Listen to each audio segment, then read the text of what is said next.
మన ప్రభువు మన రక్షకుడు యేసుక్రీస్తు వారి యొక్క శక్తిగల నామంలో ప్రతి ఒక్కరిని కూడా ప్రేమతో ఆహ్వానిస్తూ ఉన్నాను. Welcome you all in Jesus name. ఈరోజు బైబిల్ పాఠము ఎస్తేరు గ్రంథము నుండి మొదటి అధ్యాయాన్ని మనం ధ్యానం చేద్దాం.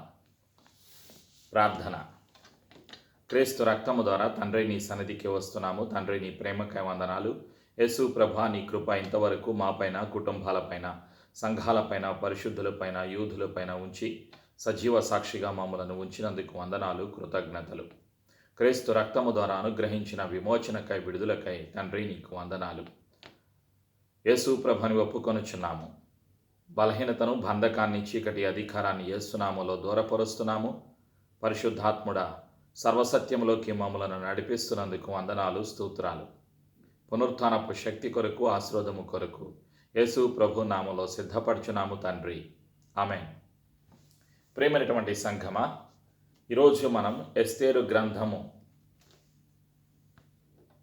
ధ్యానం చేయబోతున్నాము. మొదటి అధ్యాయాన్ని ఒక పాఠముగా మనం నేర్చుకోవటానికి సిద్ధపడదాం. ఎస్తేరు గ్రంథములో 10 అధ్యాయాలు ఉన్నాయి. ఈ 10 అధ్యాయాల్లో ఇది 17వ పుస్తకము. 167 వచనాలు ఉన్నాయి. ఈ ఎస్తేరు గ్రంథములో ఉన్నటువంటి ప్రత్యేకత, మొదటిగా దేవుని యొక్క పేరు ఈ గ్రంథములో లేదు. కానీ దేవుని యొక్క అధికారాన్ని, దేవుని యొక్క ప్రేమను, దేవుని యొక్క కనికరాన్ని, దేవుని యొక్క ప్రణాళికను, దేవుని యొక్క నియమాన్ని, ఆశీర్వాదాన్ని, విడుదలను, భద్రతను, యూదులకు చేసిన విధానాన్ని మనం ఇక్కడ చూస్తూ ఉన్నాం. ఈ గ్రంథము ద్వారా అనేక విషయాలు పరిశుద్ధాత్ముడు మనకి నేర్పించడానికి ఇష్టపడుతూ ఉన్నారు. అయితే ఒక్కొక్క అధ్యాయాన్ని మనం ధ్యానం చేద్దాం. ఈరోజు మొదటి అధ్యాయాన్ని మనం ధ్యానం చేద్దాం.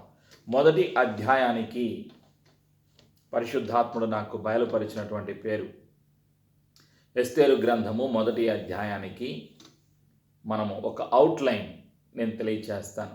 ఈ అధ్యాయానికి పేరు కింగ్స్ అథారిటీ అండ్ పవర్, రాజు యొక్క అధికారము, శక్తి.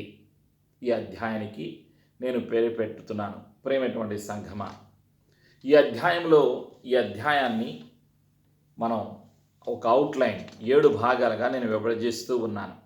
మొదటి భాగము కింగ్స్ రూల్, మొదటి 3 వచనాల్లో రాజు యొక్క పరిపాలన. రెండవ భాగాన్ని కింగ్స్ గ్లోరీ, రాజు యొక్క మహిమ, 4వ వచనం. మూడవ భాగంలో కింగ్స్ బ్యాంక్వెట్, రాజుగారు సిద్ధపరిచినటువంటి విందు, 5 నుండి 8 వచనాల్లో మనం చూస్తాం. 4వ భాగంలో మహారాణి వష్టి ఏర్పాటు చేసినటువంటి విందు, 9వ వచనంలో చూస్తాం. రాజుగారి యొక్క కోరిక, ఆయన యొక్క ఆలోచన, 10 నుండి 11, 12 వచనాల్లో చూస్తాం. కింగ్స్ డిజైర్, తర్వాత కింగ్స్ కౌన్సిల్, రాజుగారి యొక్క సలహాదారులు, 13 నుంచి 20 వచనాల్లో మనం చూస్తాం. కింగ్స్ హ్యాపీనెస్, రాజుగారి యొక్క సంతోషము, 21, 22 వచనాలు. మొదటి అధ్యాయంలో ఉన్న 22 వచనాల్లో ఉన్న కొన్ని సత్యాలను మనం క్లుప్తంగా ఒక బైబిల్ స్టడీ లాగా మనం తెలుసుకుందాం. ఈ అధ్యాయంలో కొన్ని ప్రశ్నలు. దేవుని అధికారము నీ కుటుంబంలో ఉన్నదా? దేవుని పరిపాలన క్రింద నీవు ఉన్నావా? మూడవ ప్రశ్న, వష్టి వలె, మహారాణి వష్టి వలె తిరస్కరిస్తున్నావా నీవు దేవుని అధికారాన్ని? 4వ ప్రశ్న, బైబిల్ చెప్పేటువంటి నియమాలు పురుషులకు, స్త్రీలకు, పిల్లలకు ఏమిటి? 5వ ప్రశ్న, ఆత్మీయ అధికారము ఎవరికి, ఎందుకు? ఈ ప్రశ్నలకు జవాబులను ఈ మొదటి అధ్యాయం నుండి మనం తెలుసుకోవటానికి సిద్ధపడదాం. క్లుప్తంగా చరిత్ర తెలియచేస్తాను. ఈ అధ్యాయంలో ఉన్నటువంటి చరిత్ర. ఎస్తేరు యొక్క హెబ్రీ నామము హదస్సా. పారసిక పదమైన ఎస్తేరు అను పదమునకు నక్షత్రము అని పేరు. నక్షత్రము అని అర్థం. ఈ గ్రంథంలో దేవుని పేరు లేదు, కానీ దేవుని ప్రేమ, అధికారము, విడుదల, రక్షణ ప్రణాళిక, భద్రత, కనికరము ఈ గ్రంథంలో ప్రతి స్థలములో కూడా మనం చూస్తాం. భారతదేశం యొక్క పేరు మొట్టమొదటిసారిగా పరిశుద్ధ గ్రంథంలో వ్రాయబడింది ఈ గ్రంథములోనే. ఎస్తేరు గ్రంథము నెహెమ్యా గ్రంథానికి, నెహెమ్యా యొక్క పరిస్థితులకు 30 సంవత్సరాలకు ముందుగా జరిగినటువంటి సంఘటన ఈ ఎస్తేరు గ్రంథము. రచయిత కొందరు మొర్దెకై అంటారు, కొందరు ఎజ్రా అంటారు, కొందరు నెహెమ్యా అంటారు. కానీ పూర్తిగా ఎవరు కూడా బైబిల్ పండితులు నిరూపించలేదు. కాబట్టి రచయిత రహస్యంగా ఉంచారు, ఎవరో పూర్తిగా తెలియదు. క్లుప్త చరిత్ర నేను తెలియచేస్తున్నాను. క్రీస్తు శకం 486వ సంవత్సరం నుండి 464వ సంవత్సరం వరకు అహష్వేరోషు పరిపాలన జరిగింది ప్రియమైనటువంటి సంఘమ. అయితే ఈ గ్రంథంలో ఉన్న పరిస్థితి ఎప్పుడు జరిగింది అంటే, ఎక్కడ జరిగింది? పారసిక దేశములో జరిగింది.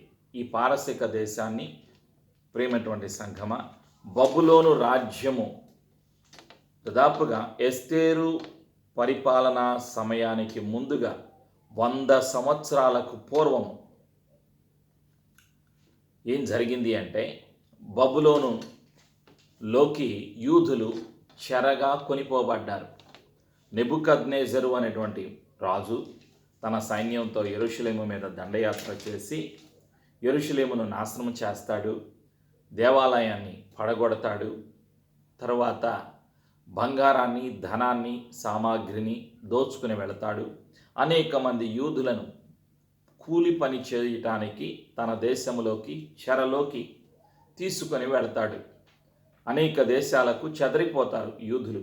అప్పుడు కొన్ని వందల వేల మంది బబులోను దేశానికి చెర నివాసము చేయడానికి తీసుకొని వెళ్ళిపోబడినటువంటి పరిస్థితి. అప్పటి నుంచి అక్కడే ఉన్నారు చాలామంది, వేల మంది యూదులు. అయితే అది ఎప్పుడు జరిగింది? క్రీస్తుకు పూర్వము 586వ సంవత్సరంలో జరిగింది. అయితే ఎస్తేరు గ్రంథం అహష్వేరోషు పరిపాలన 486వ సంవత్సరం, అంటే 100 సంవత్సరాలు తర్వాత జరిగింది. ప్రియమైనటువంటి సంఘమ, నెబుకద్నెజరు వచ్చి యెరూషలేమును నాశనము చేసి, ఆ తరువాత యెరూషలేమును పూర్తిగా ధ్వంసము చేసి యెరూషలేము దేవాలయాన్ని పడగొట్టి, ఆ తర్వాత అనేక మంది యూదులను చెరలోకి తీసుకొని వెళ్ళిన తర్వాత 100 సంవత్సరాలకి బబులోను దేశములో, అప్పుడు బబులోను దేశంలో ఎవరు పరిపాలన చేస్తున్నారు? పారసికులు పరిపాలన చేస్తూ ఉన్నారు. అప్పుడు జరిగినటువంటి సంఘటన, అహష్వేరోషు అనేటువంటి వ్యక్తి పరిపాలన చేస్తున్నాడు. ఇతను అమాలేకీయ వంశానికి చెందినవారు అని అంటారు. తరువాత ఆ సమయంలో వష్టి రాణిగా పదవి నుండి తొలగించబడుతుంది. క్రీస్తుకు పూర్వం 483వ సంవత్సరంలో. 479వ సంవత్సరం క్రీస్తుకు పూర్వం ఎస్తేరు రాణిగా నియమించబడటం జరుగుతుంది.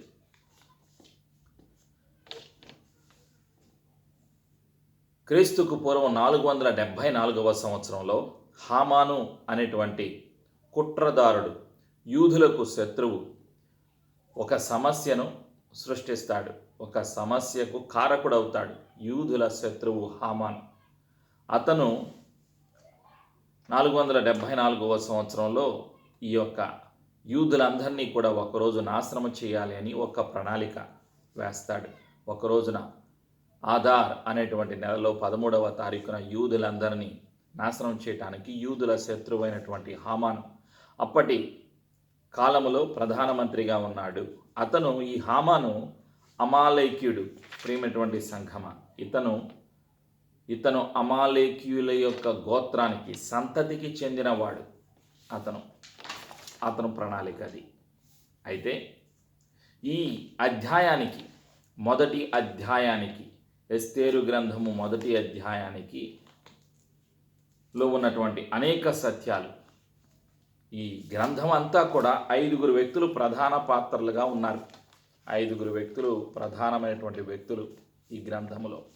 మొదటిగా అహష్వేరోషు రాజు, రెండవదిగా వష్టి రాణి, మూడవదిగా ఎస్తేరు మహారాణి, తరువాత కుట్రదారుడైనటువంటి హామాను, యూదులను రక్షణలోకి నడిపించినటువంటి వ్యక్తిగా మొర్దెకై. ఈ 5 మనం ప్రధాన పాత్రలుగా కనిపిస్తూ ఉంటారు ఎస్తేరు గ్రంథములో. అనేక పాఠాలు పరిశుద్ధాత్ముడు మనకి నేర్పిస్తూ ఉన్నాడు ఈ ఎస్తేరు గ్రంథము నుండి. అయితే మనం కొన్ని విషయాలు మాత్రమే తెలుసుకుందాం ప్రియమైనటువంటి సంగమ. ఈ 5 పేర్ల యొక్క అర్థాలను మనం తెలుసుకుందాం. మొదటిగా అహష్వేరోషుని గ్రీకు భాషలో సెరెక్సస్ అని అంటారు. అయితే ఆ గ్రీకు పదానికి పేరు ఏమిటి అంటే రూలర్ ఓవర్ హీరోస్, హీరోలకి పైన పరిపాలకుడు అని అర్థం. హామాను, యూదుల శత్రువైన హామాను యొక్క పేరుకు అర్థం నాయిస్ అంటే శబ్దం. వష్టి అంటే అర్థం బ్యూటిఫుల్, అందము. మొర్దెకై అంటే అర్థము లిటిల్ మ్యాన్ ఆర్ ఫాలోవర్, చిన్న వ్యక్తి లేదా అనుచరుడు అని అర్థం. ఎస్తేరు, ఈ హెబ్రీ భాషలో ఎస్తేరుకు ఉన్నటువంటి పేరు హదాసా. ఎస్తేరు అంటే స్టార్, నక్షత్రము అని అర్థం. ప్రియమైనటువంటి సంఘమ, ఇక్కడ మనం తెలుసుకుంటున్నటువంటి సత్యాలు ఈ అధ్యాయానికి, మొదటి అధ్యాయానికి పరిశుద్ధాత్ముడు బయలుపరిచినటువంటి పేరు కింగ్స్ అథారిటీ అండ్ పవర్, రాజు యొక్క అధికారము మరియు శక్తి. మొదటి నుంచి కొన్ని వచనాలు నేను చదువుతాను. ఎస్తేరు గ్రంథము. అహష్వేరోషు దినములలో జరిగిన చర్యల వివరము హిందూ దేశము మొదలుకొని కూషు దేశము వరకు 127 సంస్థానములను అహష్వేరోషు ఏలెను.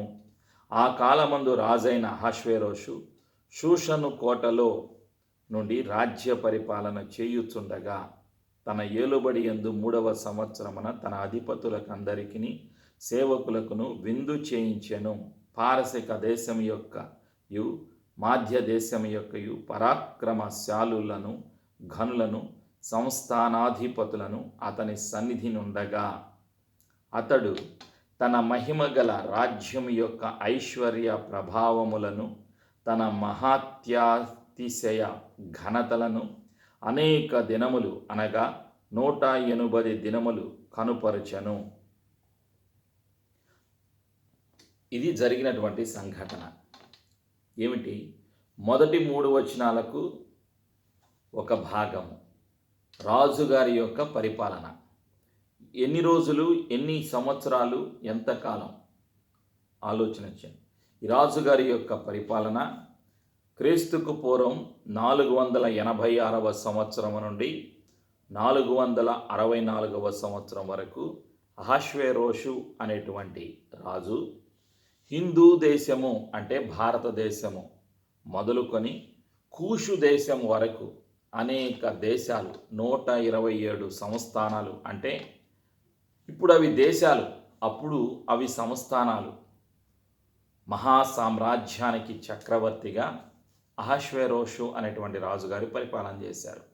ఆనాడు కూషు, ఈరోజు ఇథియోపియా అంటే భారతదేశము నుండి ఇథియోపియా దేశం వరకు 127 రాజ్యాలను పరిపాలన చేసిన చక్రవర్తిగా, మహారాజుగా చరిత్రలో ఇతని గురించి వ్రాయబడి ఉన్నది. ఈ చరిత్ర ఆధారాలు ఇవన్నీ కూడా మనకి ఎక్కడ దొరుకుతాయి? ఈ చరిత్ర ఆధారాలన్నీ కూడా, ఇవన్నీ కూడా జోసిఫస్ అనేటువంటి చరిత్రకారుడు తెలియచేసినటువంటి చరిత్ర గ్రంథాలలో ఈ చరిత్ర అంతా ఉంటుంది. ఈ సంవత్సరాలు, ఈ వీటి యొక్క చరిత్ర, ఎవరు ఎన్ని సంవత్సరాలు ఎప్పుడు ఎలా పరిపాలన చేశారు, వారి యొక్క పరిపాలన విధానము, ఈ విషయాలన్నీ కూడా చరిత్ర పుస్తకాలలో మనకు దొరుకుతుంది. ప్రియమైనటువంటి సంఘమా, ఇక్కడ మనం 7 భాగాలుగా నేను విభజించాను ఈ మొదటి అధ్యాయాన్ని. మొదటి అధ్యాయంలో 22 వచనాలు ఉన్నాయి. ప్రియమైనటువంటి సంఘమా, అయితే ఈ 22 వచనాల్లో ఉన్నటువంటి సత్యాలను మనం తెలుసుకుందాం. ఈ 22 వచనాలలో ఉన్న సత్యాలను తెలుసుకోబోయే ముందుగా మరి 2 ప్రధానమైన విషయాలను నేను తెలియచేస్తాను. ఒకటి, మొదటి పూరీము పండగ యూదులకు ప్రారంభమైంది క్రీస్తుకు పూర్వము 473వ సంవత్సరంలో. ఈ రోజుకు కూడా యూదులు పూరీము పండుగ చేస్తూ ఉన్నారు. ఈ పూరీము యొక్క పండగ వివరము మనం ఎస్తేరు గ్రంథము 9వ అధ్యాయంలో చదువుకుంటాం. యూదులకు విజయము మొర్దెకై ద్వారా దేవుని యొక్క ప్రణాళిక చొప్పున మొర్దెకై నడిపింపులో జరిగింది. ఈ విషయం, ఈ గ్రంథం అంతా 2 భాగాలు. మొదటి 4 అధ్యాయాలు యూదుల కష్టాలు, బాధలు, సమస్యలు మనం చూస్తాం. 5వ అధ్యాయం నుండి 10వ అధ్యాయం వరకు యూదులకు విమోచన, విడుదల, విజయము, మొర్దెకై అధికారంలోకి రావటం, ప్రధానమంత్రి స్థానానికి చేరుకోవటం, అతని ఘనత, ప్రభావం, ఈ విషయాలన్నీ మనం చూస్తాం. ఈ మొదటి అధ్యాయంలో ప్రత్యేకత అధికారము మరియు శక్తి. ఎవరి అధికారము? రాజుగారి యొక్క అధికారము, అహష్వేరోషు యొక్క అధికారం. ఇతను 127 రాజ్యాలపైన చక్రవర్తి. 180 రోజులు రెండవ భాగం మహిమ, తన ఐశ్వర్యము, తన శక్తి చుట్టుపక్కలున్న దేశాలకు, తన రాజ్యములో ఉన్నటువంటి సంస్థానాలపైన ఉన్న అధికారులకు తెలియచేయటానికి 180 రోజులు విందు చేశారు. ప్రియమైనటువంటి సంఘమా, ప్రదర్శించారు. ది డిస్ప్లేడ్ 180 దినమాలు, 180 రోజులు. 4వ వచనం, అతడు తన మహిమగల రాజ్యం యొక్క ఐశ్వర్య ప్రభావములను, తన మహాత్యాతిశయ ఘనతలను అనేక దినములు, అనగా 180 దినములు కనుపరిచను. 180 రోజులు కనుపరిచారు అంటే ప్రదర్శించారు, ఐశ్వర్యాన్ని చూపించారు, మహిమను చూపించారు, అనేక రకాలుగా వాళ్ళు బయలుపరిచారు. అధికారులకు, పాలకులకు, ప్రజలకు, ఇతర దేశాల నుండి వారిని ఆహ్వానించి అతిథులుగా వారి దేశంలోకి వారికి ఆతిథ్యాలు ఇచ్చి భోజనాలు, వసతులు అన్ని ఏర్పాట్లు చేసి ఇతర దేశాలలో ఉన్నటువంటి రాజులకు అహష్వేరోషు రాజు తన సామ్రాజ్యం యొక్క ధనాన్ని, మహిమను, అధికారాన్ని, వాళ్ళ యొక్క క్రియలను బయలుపరిచారు. 180 దినములు కనుపరిచెను. ఆ తర్వాత ఏం జరిగింది? 7 రోజులు విందు, వాళ్ళందరికీ మంచి విందు, కింగ్స్ బ్యాంక్వెట్ విందు. రాజుగారు పురుషులకు, అధికారులకు, పాలకులకు, అతిథులకు తన కోటలో ఆ దినములు గడిచిన తరువాత 5వ వచనం, రాజు షూషను కోటలోనున్న అల్పులకేమి, ఘనులకేమి, జనులకందరికీ, ప్రజలందరికీ రాజు కోటలోని తోట ఆవరణములో 7 దినములు విందు చేయించెను.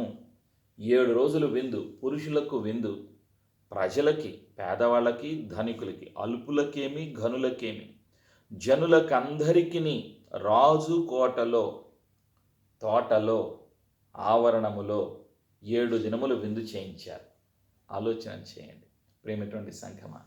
మొదటిది పరిపాలన. ఎవరి పరిపాలన? ఈ లోకంలో ఉన్న మానవుడు ఎవరి పరిపాలన కింద ఉన్నాడు? ఆలోచన చేయండి. ఒక్క మాటలో చెప్పాలి అంటే ఒక క్రైస్తవుడు ఎవరి పరిపాలన కింద ఉన్నారు? ప్రేమైనటువంటి సంఘమా, ఆలోచన చేయండి. నీవు ఎవరి పరిపాలన క్రింద ఉన్నావు? ప్రజలు, ఈ లోకములో ఉన్నటువంటి అన్యులు సాతాను పరిపాలన క్రింద ఉన్నారు. ఈ లోకములో ఉన్నటువంటి అన్యులు పాపం యొక్క పరిపాలన క్రింద ఉన్నారు. ఈ లోకములో ఉన్నటువంటి అన్యులు సాతాను అధికారము క్రింద, పరిపాలన క్రింద వారి ఆత్మీయ నేత్రాలు బంధించబడ్డాయి అన్న సత్యాన్ని పరిశుద్ధ గ్రంథములోనే మనం చూస్తున్నాం. కొరింథీయులకు రాసినటువంటి రెండవ పత్రిక 4వ అధ్యాయం 4వ వచనం. ఈ లోకములో ఉన్న అన్యులు, ఎవరి గురించి రాయబడింది? అన్యులు. ప్రేమటువంటి సంఘమ, ఈ ప్రపంచంలో ఉన్నటువంటి అన్యులు. కొరింథీయులకు రాసినటువంటి 2వ పత్రిక 4వ అధ్యాయం 4వ వచనం. అంధకారములో నుండి దేవుని స్వరూపి అయి ఉన్న క్రీస్తు మహిమను కనపరచు సువార్త ప్రకాశము వారికి ప్రకాశింపకుండు నిమిత్తము ఈ యుగ సంబంధమైన దేవత అవిశ్వాసులైన వారి మనోనేత్రములకు గ్రుడ్డితనము కలుగజేశాను. వాళ్ళకి గ్రుడ్డితనము కలుగజేశాడు. ఎవరు? సాతానుడు. ప్రియమైనటువంటి సంఘం, వీళ్ళందరూ ఎక్కడున్నారు? ప్రపంచంలో ఉన్న మానవులందరూ, అవిశ్వాసులందరూ సాతాను యొక్క అధికారము క్రింద ఉన్నారు, అంధకారంలో ఉన్నారు. వాళ్ళ ఆత్మీయ నేత్రాలు బంధించబడ్డాయి. అందుకే సత్యాలను తెలుసుకోలేనటువంటి స్థితి. ప్రియమైనటువంటి సంఘమ, వినలేనటువంటి స్థితి. ఈ లోకములో ఏమున్నది? పాపము ఉన్నది, సాతానుడు ఉన్నాడు, గర్వము ఉన్నది, అసత్యము ఉన్నది, మోసము ఉన్నది, అబద్ధాలు ఉన్నాయి. ఇది పరిస్థితి. అయితే ఒక విశ్వాసి ఎవరి ఆధీనంలో ఉండాలి? ఎవరి ఆధీనంలో ఉన్న? దేవుని అధికారము నీ కుటుంబంలో ఉన్నదా? ఆలోచన చేయి. ప్రియమైనటువంటి సంఘమ, ఇక్కడ అహష్వేరోషు రాజు తండ్రి అయిన యెహోవాకి ఒక గుర్తుగా ఉన్నారు. ప్రియమైనటువంటి సంఘమ, హామాను, యూదుల శత్రువైనటువంటి హామాను సాతానుకి ఒక గుర్తుగా, పాపానికి గుర్తుగా ఉన్నాడు. వష్టి ఎవరికి గుర్తుగా ఉన్నది? పాపానికి, పాపులకు గుర్తుగా. తిరస్కరించిన లోకములో ఉన్న మానవులు, తిరస్కరించిన అవిశ్వాసికి, పాపికి తిరస్కారానికి గుర్తుగా ఉన్నది. ఎస్తేరు ప్రభువైన యేసుక్రీస్తుకు ఒక గుర్తుగా ఉన్నారు. సాతానుకి గుర్తుగా, హామాను సాతానికి గుర్తుగా ఉన్నాడు. మొర్దెకై పరిశుద్ధాత్మకు గుర్తుగా ఉన్నారు. 5 వ్యక్తులు. ఒకటి అహష్వేరోషు రాజుగారు తండ్రి అయిన యెహోవాకి గుర్తుగా ఉన్నారు. వష్టి లోకానికి, పాపానికి, తిరస్కారానికి, గర్వానికి గుర్తుగా ఉన్నది. ఎస్తేరు మహారాణి ప్రభు అయిన యేసుక్రీస్తుకు గుర్తుగా ఉన్నారు. హామాను సాతానుకి గుర్తుగా ఉన్నారు. మొర్దెకై పరిశుద్ధాత్మకు గుర్తుగా ఉన్నారు. ప్రియమైనటువంటి సంఘమ, ఇక్కడ నేను నేర్చుకునేటువంటి పాఠాలు, అనేక పాఠాలు ఉన్నాయి. కొన్ని విషయాలు మాత్రమే నేను మీకు గుర్తు చేస్తూ ఉన్నాను. దేవుని పరిపాలన క్రింద నీవు ఉన్నావా? నీ కుటుంబంలో దేవుని అధికారాన్ని నీవు అంగీకరిస్తున్నావా? వష్టి వలె తిరస్కరిస్తున్నావా? వష్టి ఏం చేసింది? విందు చేశాడు. విందు అయిపోయిన తర్వాత 7 రోజులు విందు జరుగుతూ ఉండగా ఈ మహారాజు గారు 7 రోజులు తన కోటలో, తోటలో, ఆవరణములో విందు ఏర్పాటు చేశారు. ఆ విందు అయిపోయిన తర్వాత ఆఖరి రోజున ఏమి చూపించాలనుకున్నాడు? ఆయన కోరిక, రాజుగారి యొక్క కోరిక. పురుషులకు రాజుగారు విందు ఏర్పాటు చేశారు తన అంతఃపురంలో. మహారాణి అయినటువంటి వష్టి రాణి అంతఃపురములో స్త్రీలకు వేరుగా 7 రోజులు ఆవిడ విందు ఏర్పాటు చేసింది. 9వ వచనం. రాణి అయిన వష్టి కూడా రాజైన అహష్వేరోషు కోటలో స్త్రీలకు ఒక విందు చేయించెను. అహష్వేరోషు కోటలో స్త్రీలకు ఒక విందు, స్త్రీలకు వేరుగా విందు మహారాణి ఏర్పాటు చేసింది. పురుషులకు విందు రాజుగారు ఏర్పాటు చేసి ఉన్నారు, వేరువేరుగా. అయితే రాణిగారికి ఒక వర్తమానం పంపించారు. ఎవరి ద్వారా? నపుంసకులు అంటే వాళ్ళు పురుషులు కాదు, స్త్రీలు కాదు, వాళ్ళని నపుంసకులు. పుట్టుకతో అలాంటి లక్షణాలు కలిగిన వారు వాళ్ళు. ఆ కాలంలో ఈ నపుంసకులను మహారాణుల దగ్గర వాళ్ళను కాపలాదారులుగా పరిచర్య చేయటానికి అనేక రకాలుగా వాళ్ళని వినియోగిస్తూ ఉంటారు. వాళ్లకు ఆజ్ఞాపించాడు రాజు. రాజుగారి యొక్క కోరిక ఏమిటి? 10, 12 వచనాలు. 7వ దినమందు రాజు ద్రాక్షరసము త్రాగి సంతోషముగానున్నప్పుడు కూడి వచ్చిన జనమునకును అధిపతులకును రాణి అయిన వష్టి యొక్క సౌందర్యమును, వస్తి అంటే అందము, సౌందర్యము అని అర్థం, కనుపరచవలెనని రాజ కిరీటము ధరించుకొనిన ఆమెను తన సన్నిధికి పిలుచుకొని వచ్చునట్లు రాజైన అహష్వేరోషు ఎదుట ఉపచారము చేయు మెహూమాను, జిప్తా, హర్బోనా, బిగ్తా, అబక్తా, జేతరు, కర్కసు అను 7 నపుంసకులకు ఆజ్ఞాపించను. రాజుగారి యొక్క కోరిక ఏమిటి? రాణి యొక్క అందాన్ని, సౌందర్యాన్ని చూపించాలి. ఎవరికి? ఇతర దేశాల నుండి వచ్చిన అధికారులకు, పాలకులకు, తన దేశంలో ఉన్న అధికారులకు, పాలకులకు. రాజ కిరీటము ధరించుకొనిన ఆమెను అంటే రాజవస్త్రాలు ధరించిన ఆమెను, రాజ కిరీటము ధరించిన ఆమెను తీసుకురమ్మని ఆజ్ఞాపించాడు రాజుగారు. అయితే వష్టి అయినటువంటి మహారాణి రాజు యొక్క ఆజ్ఞను తిరస్కరిస్తుంది. రాణి అయిన వష్టి నపుంసకుల చేత ఇయ్యబడిన రాజాజ్ఞ ప్రకారము వచ్చుటకు ఒప్పకపోగా రాజు మిగుల కోపించెను. రాజుగారికి కోపం వచ్చింది. రాణిగారు తిరస్కరించారు అధికారాన్ని. ఇది అప్పుడు సలహాదారులు, రాజుగారి యొక్క సలహాదారులు ఏం చేశారు? వాళ్ళు 13వ వచనం నుంచి 20వ వచనం వరకు వాళ్ళు, రాజా మీ మాట మహారాణి గారు వినలేదు అంటే రాజ్యములోని ప్రతి స్త్రీ ప్రతి పురుషుడికి వ్యతిరేకముగా మాట్లాడతారు, పురుషుడికి విధేయత చూపించరు అని వాళ్ళు, ఇది చాలా అవమానకరమైనటువంటి విషయం అంటారు.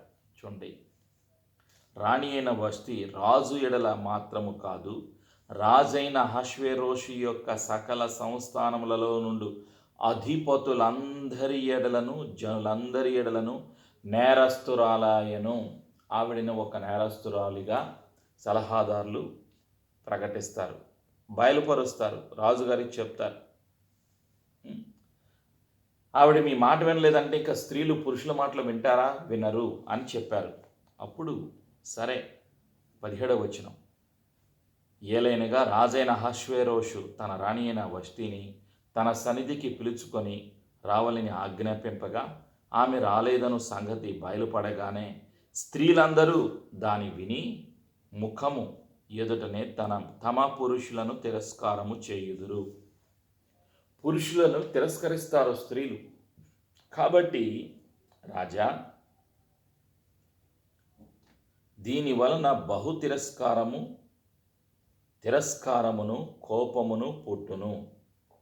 కాబట్టి మీరేం చేయాలి అంటే, రాజుగారికి సలహా ఇచ్చారు సలహాదారులు. ఏమిటి వాళ్ళు ఇచ్చిన సలహా?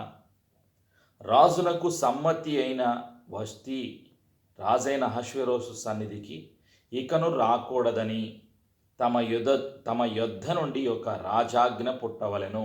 ఇక జీవితంలో రాజుగారి దగ్గరకు వష్టి రాకూడదు. 2వది, రాణి పదవి నుండి తొలగించాలి.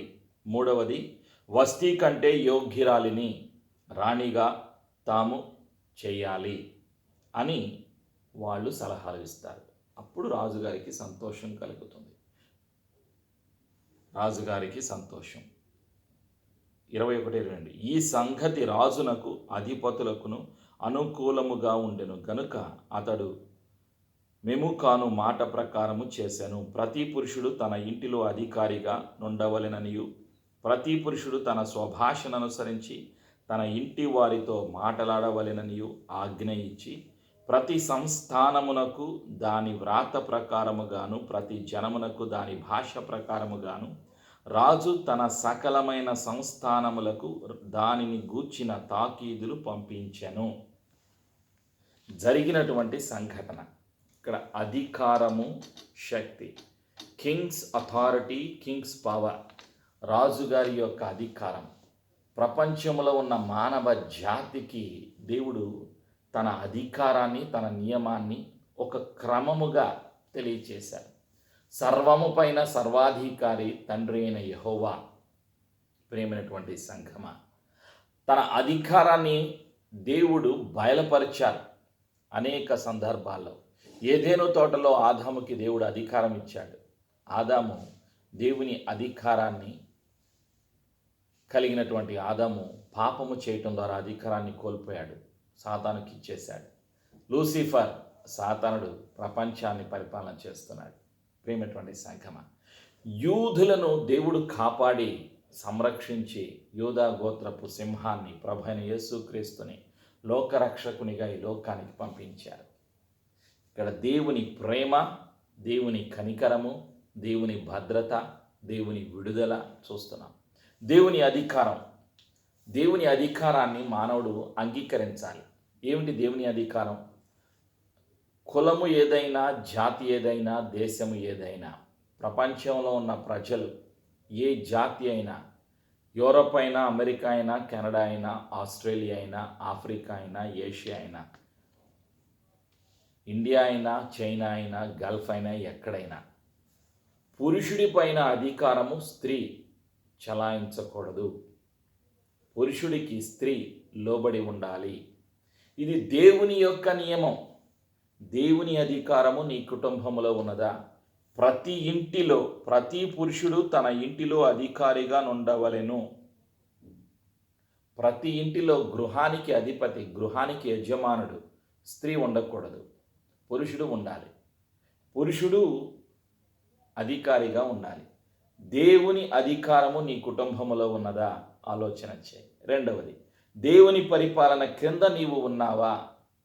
భర్త భార్యను ప్రేమించాలి, భార్య భర్తకు లోబడాలి, పిల్లలు తల్లిదండ్రులను గౌరవించాలి. ఇవి దేవుని యొక్క నియమాలు, బైబిల్ చెప్పేటువంటి నియమాలు. ప్రేమైనటువంటి సంఘమా, ఎఫెసీ గ్రంథములో దేవుని